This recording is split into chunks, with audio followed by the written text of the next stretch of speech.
Hello students, next part profit and loss का। इस वाले पार्ट में हम डिस्काउंट के ऊपर काम करेंगे, डिस्काउंट के ऊपर कुछ क्वेश्चंस करेंगे।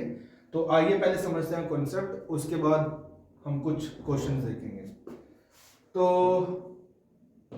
बच्चे, आपको कॉस्ट प्राइस, एमआरपी या मैक्सिमम रिटेल प्राइस या मार्क्ड प्राइस और सेलिंग प्राइस, इन तीनों में रिलेशन पता होना चाहिए। तो आइए फटाफट समझते हैं तीनों में क्या रिलेशन है। सबसे पहले तो एमआरपी और एसपी में रिलेशन समझते हैं। तो यदि एमआरपी 200 है तो क्या सेलिंग प्राइस 200 पॉसिबल है? बिल्कुल बच्चे। यदि 200 एमआरपी है या मार्क प्राइस है तो 200 वाली चीज को 200 को तो हम बेच ही सकते हैं, ये चीज बिल्कुल पॉसिबल है।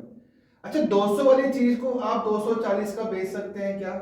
एमआरपी 200 है, आप शॉपकीपर है, 200 यदि एमआरपी है तो 200 वाली चीज को क्या आप 240 का बेच सकते हैं? बिल्कुल नहीं बेच सकते, मार्क प्राइस से ऊपर का नहीं बेच सकते। ठीक। अच्छा, 200 वाली चीज को आप 160 का बेच सकते हैं? बिल्कुल, ये चीज पॉसिबल है, चाहो तो आप मुफ्त में दे दो। ठीक। तो ये जो 200 वाली चीज को आप 160 का बेच रहे हो, यहां जो ये 40 रुपीज का गैप है, ये 40 रुपीज का गैप क्या कहलाएगा बच्चे? ये कहलाएगा डिस्काउंट। तो डिस्काउंट के लिए फॉर्मूला क्या बन गया? यदि आप एमआरपी में से सेलिंग प्राइस माइनस कर देते हैं तो डिस्काउंट आ जाएगा। क्लियर? जैसे 200 में से 160 घटा दिया, गैप कितना आ गया? 40 रुपए डिस्काउंट है। और यदि डिस्काउंट परसेंटेज पूछा जाए तो डिस्काउंट परसेंटेज कैसे निकलेगा? डिस्काउंट ओवर, डिस्काउंट किसके ऊपर आप मांगते हैं, किस रेट को देखकर मांगते हैं? डिस्काउंट हमेशा एमआरपी के ऊपर होगा। तो discount percentage is equals to discount over MRP into 100। इस तरीके से आप डिस्काउंट परसेंटेज निकाल सकते हैं। क्लियर बच्चे? और यदि 200 वाली चीज को आप 200 का ही बेचोगे तो इस वाले केस में कोई डिस्काउंट नहीं हुआ, तो इस वाले केस में एमआरपी और एसपी क्या होंगे? इक्वल होंगे। क्लियर? तो ये है बच्चा एमआरपी और एसपी में रिलेशन। अब देखते हैं एमआरपी और सीपी में रिलेशन। तो यदि सीपी 200 है, आप किसी चीज को लेकर आए 200 में, बेचने के पर्पज से लेकर आए हैं, तो 200 वाली चीज के ऊपर एमआरपी आप फिक्स क्या करेंगे? आप 160 फिक्स करेंगे क्या? बिल्कुल नहीं। प्रैक्टिकली सोचें तो क्या चीज होगी बच्चे? 200 में यदि आप कोई चीज लेकर आए हो तो उसके ऊपर जो पर्ची लगाओगे, जो एमआरपी फिक्स करोगे, वो 200 से ऊपर होगी। 210 लगा सकते हो, 250 रुपए लगा सकते हो, 240 रुपए लगा सकते हो। क्लियर बच्चे? तो मतलब एमआरपी जो होगा सीपी से, प्रैक्टिकली सोचे तो हमेशा ज्यादा होगा। हो सकता है 240 फिक्स कर दें। क्लियर? तो सीपी यदि 200 है, एमआरपी 240 यदि आप फिक्स कर रहे हैं, तो ये जो 40 रुपीज का गैप है, यहां पे 40 रुपीज का गैप क्या कहलाएगा? इसको हम प्रॉफिट नहीं कहेंगे, इसको हम बोलेंगे मार्कअप। प्रॉफिट क्यों नहीं बोलेंगे बच्चे? इसको प्रॉफिट इसलिए नहीं बोलेंगे, ऐसा भी तो हो सकता है कि आगे कोई कस्टमर हमसे डिस्काउंट मांग ले, 10 रुपए का डिस्काउंट मांग लिया तो 40 रुपए का फायदा तो नहीं बोलोगे। यदि 10 रुपए का डिस्काउंट मांगेगा फिर 30 रुपए का फायदा होगा। क्लियर? तो इसको हम प्रॉफिट ना बोलकर इसको हम बोलेंगे मार्कअप। तो कितने का मार्कअप हुआ? 40 रुपीज का। और निकाला कैसे आपने? निकलेगा कैसे? ये एमआरपी में से सीपी आप माइनस कर दो, मार्कअप आ जाएगा। और यदि आपसे मार्कअप परसेंटेज पूछा जाए, कैसे निकालोगे? मार्कअप आप करते किसको है? सीपी को। बढ़ाते किसको है? आप सीपी को। तो मार्कअप ओवर सीपी इंटू 100, इस तरीके से हम मार्कअप परसेंटेज निकाल सकते हैं। तो तीनों में रिलेशन क्लियर? सीपी और एमआरपी में क्या रिलेशन है और एमआरपी और एसपी में क्या रिलेशन है? अच्छा, सीपी और एसपी में रिलेशन तो आपको पता ही है। सीपी और एसपी में क्या रिलेशन है? यदि प्रॉफिट परसेंटेज है तो सीपी को बढ़ाकर एसपी बनता है, और यदि लॉस परसेंटेज है या लॉस है तो सीपी को घटाकर एसपी बनता है। क्लियर? तो आइए शुरू करते हैं क्वेश्चंस।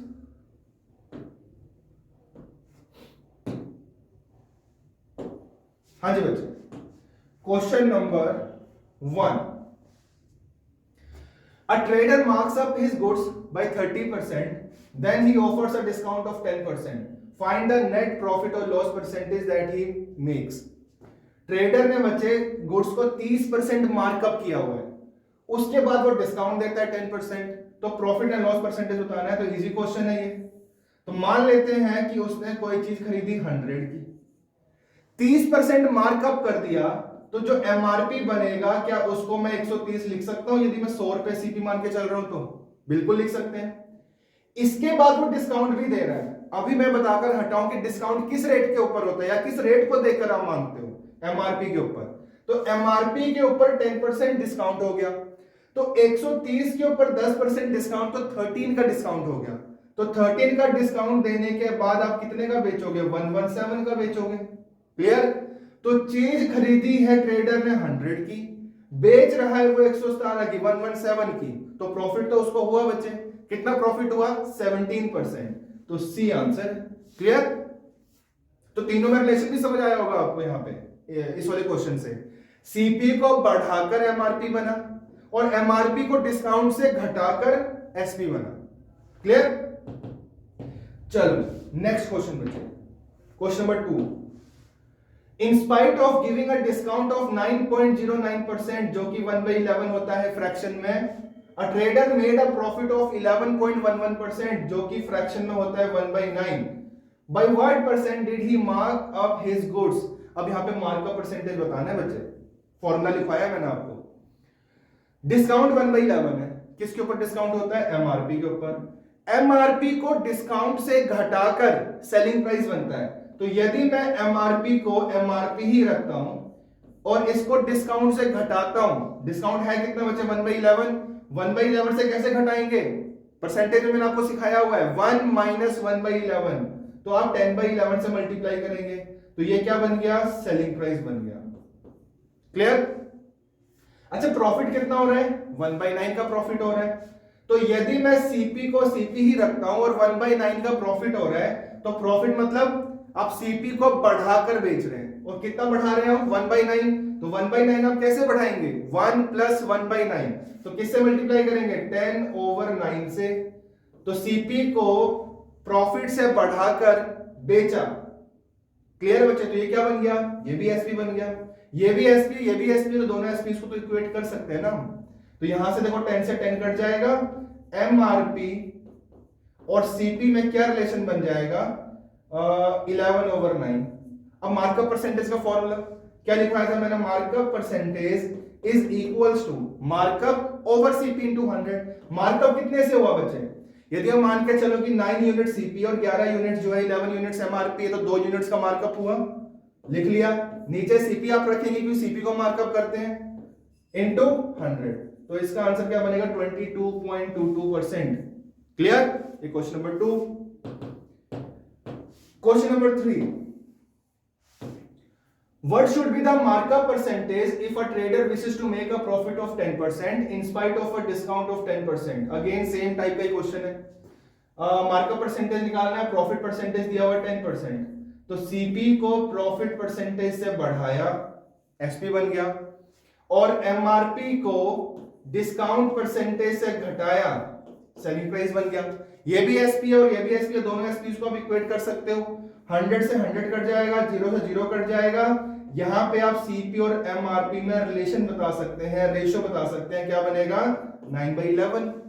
अब मार्कअप परसेंटेज बताना है, तो कितने का मार्कअप हुआ बच्चे, क्योंकि सीपी 9 यूनिट से एमआरपी 11 यूनिट से है, तो 2 का मार्कअप हुआ, नीचे आप सीपी रखोगे इंटू 100, तो इसका आंसर भी क्या बना, 22.22%। चलो जी next question, question number 4।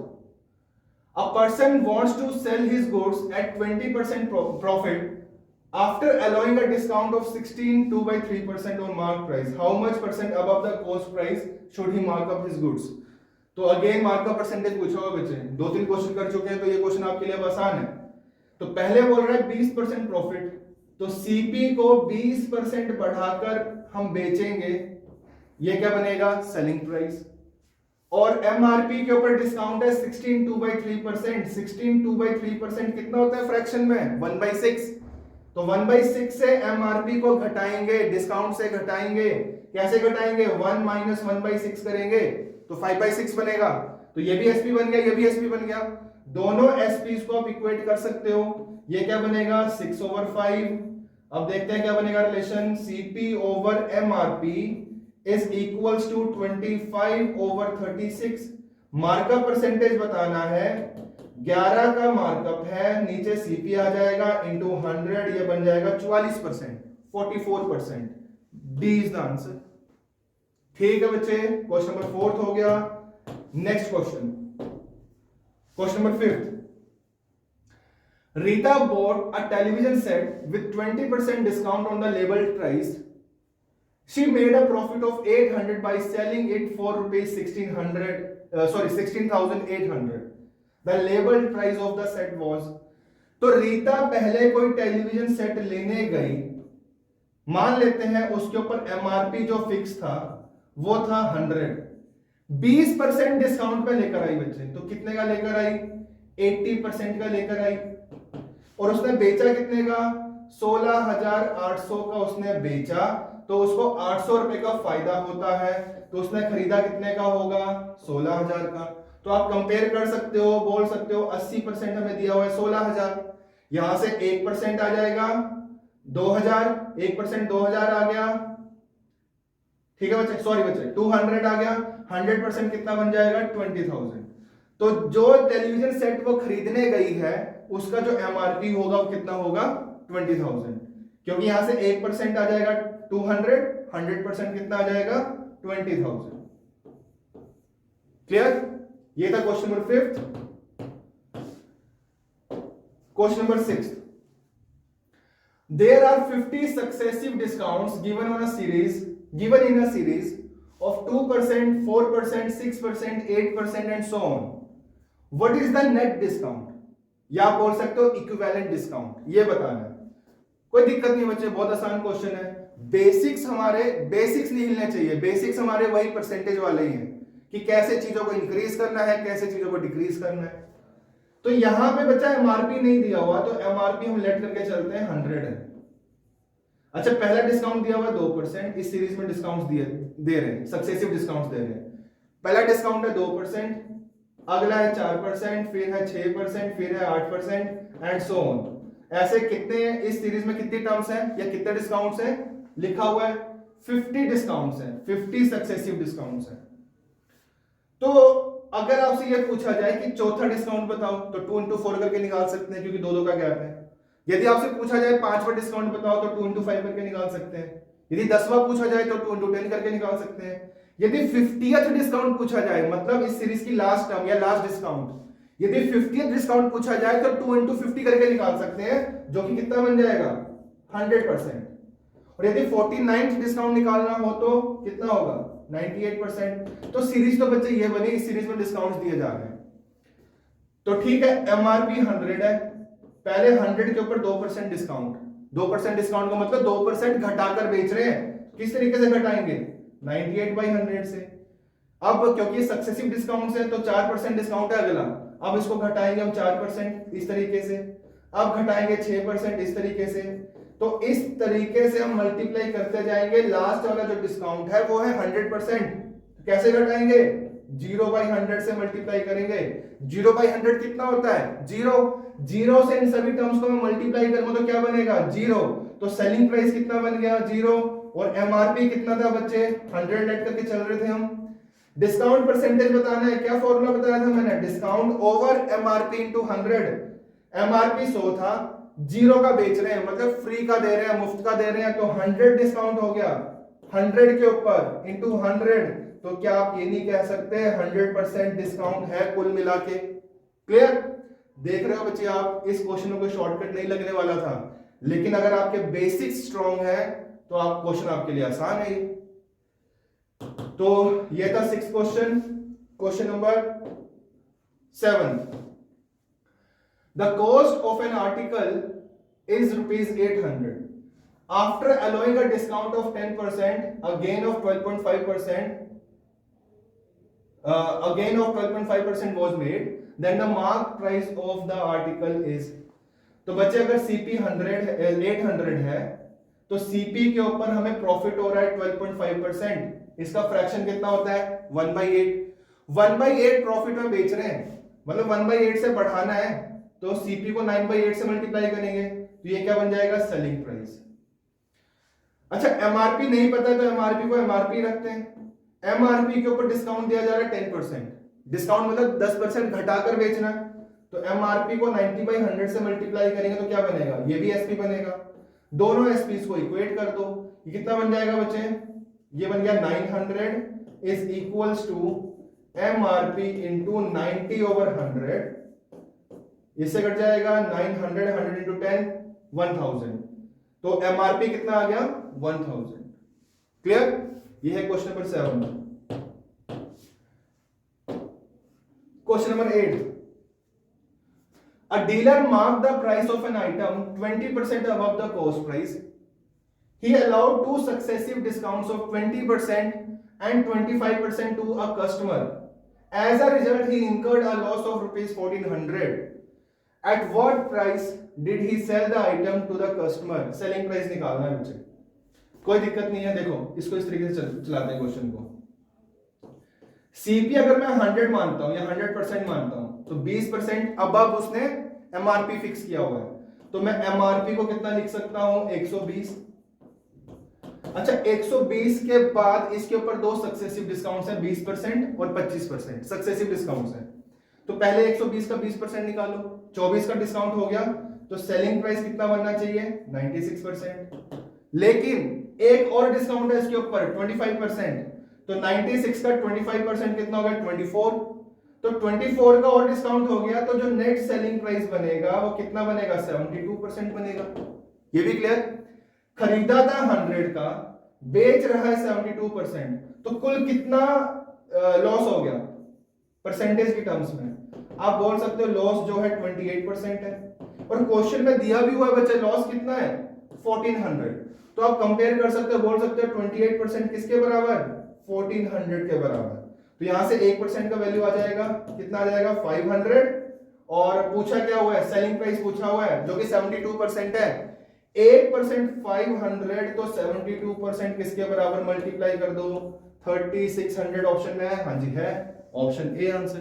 Clear? तो ये था बच्चे डिस्काउंट वाला पार्ट। क्लियर? नेक्स्ट क्लास में पार्ट सी लेकर आएंगे, प्रॉफिट एंड लॉस, जिसमें कुछ हम फॉल्टी बैलेंस के क्वेश्चन करेंगे, कुछ मिसलेनियस क्वेश्चंस करेंगे, फिर चैप्टर को वाइंड अप करेंगे। Thank you.